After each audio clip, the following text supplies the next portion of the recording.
नमस्कार, देख रहे हैं आप न्यूज 18 और मैं हूं आपके साथ अंजलि मलिक। प्रदेश में निकाय चुनाव के लिए बिगुल बज चुका है।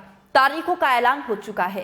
4 तारीख को पहले चरण के लिए मतदान होना है और इस चुनाव में समाजवादी पार्टी और भारतीय जनता पार्टी के बीच कड़ी टक्कर देखने को मिल रही है। लेकिन इन सब के बीच राजनीतिक दलों की 24 के लिए सेंधमारी भी लगातार जारी है।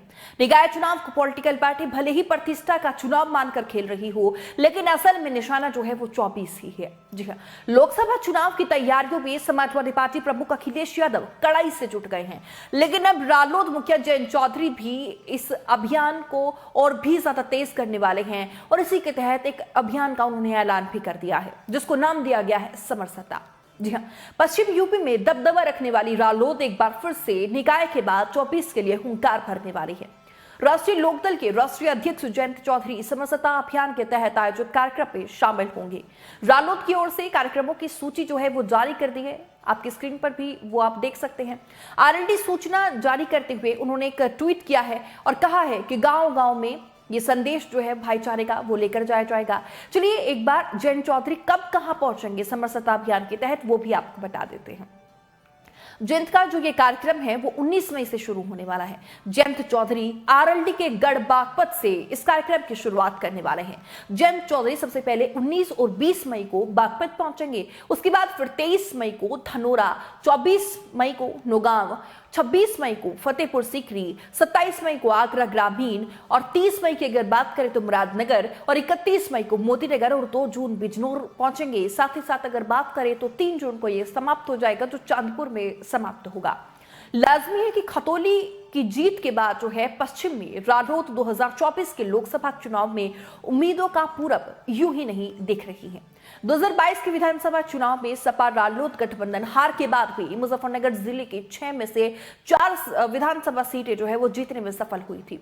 2014 में सांप्रदायिक ध्रुवीकरण की प्रयोगशाला बने इस जिले के नतीजों ने रालोद के लिए संभावना और भाजपा के लिए चिंता के दरवाजे जो है वो खोल दिए थे। खतौली जीतने के बाद विपक्षी गठबंधन के खाते में अब जिले की 6 में से 5 सीटें जो हैं वो पहुंच गई हैं। यहां के संकेत इसीलिए भी देखिए खास हो जाते हैं क्योंकि भाजपा ने यहां दंगे को मुद्दा बनाया था, लेकिन जिस नंगला मदोड़ में एक दंगे को लेकर पंचायत हुई थी, भाजपा वहां का भी बूथ हार गई थी। जाट बहुल गांवों में भी रालोद उम्मीदवार को बढ़त मिली थी। मुस्लिमों का परंपरागत वोट पहले की तरह उनके साथ रहा, इसीलिए जयंत चौधरी को एक बार फिर से अपने पुराने समीकरण साधने की संभावना जो है वो लग रही है। उपचुनाव में जयंत चौधरी खुद 50 गांवों में घूमे थे। कुछ गांवों में तो वोटर लिस्ट की पर्चियों तक जयंत चौधरी बांटते हुए खतौली उपचुनाव में नजर आए थे। इससे मिले नतीजे के बाद जो है अब पार्टी ने नए साल में भाईचारा सम्मेलन के साथ ही समरसता अभियान शुरू करने का भी फैसला लिया था। उसी दौरान जो है वो जयंत चौधरी ने यह ऐलान किया था कि वो 1500 गांवों का दौरा करेंगे। जहां तक किसी के कदम नहीं पहुंचे, जयंत चौधरी वहां तक पहुंचेंगे, लोगों की समस्याएं जानेंगे। गौरतलब है कि लोकसभा चुनाव में अभी वक्त बाकी है, लेकिन अगर 2024 के लोकसभा चुनाव में समाजवादी पार्टी गठबंधन बना रहा तो रालोद मुजफ्फरनगर पर स्वाभाविक तौर पर देखिए दावा ठोकेगी, क्योंकि यहां वो अपना वर्चस्व मानती है। पश्चिम उत्तर प्रदेश में नए समीकरणों में उसे यहां की डगर बेहतर नजर आती है। 2014 के लोकसभा चुनाव में करीब 4 लाख वोट से जीत हासिल करने वाली भाजपा के संजीव बालियान 2019 में महज अगर बात करें तो वो 6000 वोटों से ही सीट को अपनी बचा पाए थे। इस लोकसभा में चरथावल, बुढ़ाना, सरधना, खतौली और मुजफ्फरनगर सदर विधानसभा आती है। 2019 में सदर, खतौली और सरधना भाजपा के और चरथावल और बुढ़ाना में रालोद को बढ़त मिली थी। भाजपा को मिली बढ़त मामूली थी। 2022 के विधानसभा चुनाव में सपा रालोद ने इसमें से 3 विधानसभा चरथावल, बुढ़ाना और तीसरा सरधना अपने खाते में डाल ली थी। अब खतौली भी उनके पास में आ गई है, उनके खाते में आ गई है।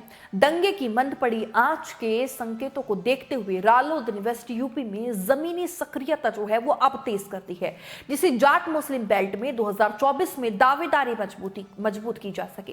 भाईचारा और समरसता सम्मेलन जो है वो इसी रणनीति का एक बड़ा हिस्सा राजनीतिक विश्लेषक मान रहे हैं। आपको क्या लगता है, जिस तरीके से जो जयंत चौधरी है रालोद मुखिया ये अभियान तेज करने वाले हैं, क्या उससे पार्टी को 24 में मजबूती मिलेगी? कमेंट बॉक्स में भी जरूर बताइएगा। फिलहाल बस मेरे साथ इतना ही और ऐसी तमाम खबरों के लिए लगातार आप बने रहिए न्यूज़ 18 के साथ। नमस्कार।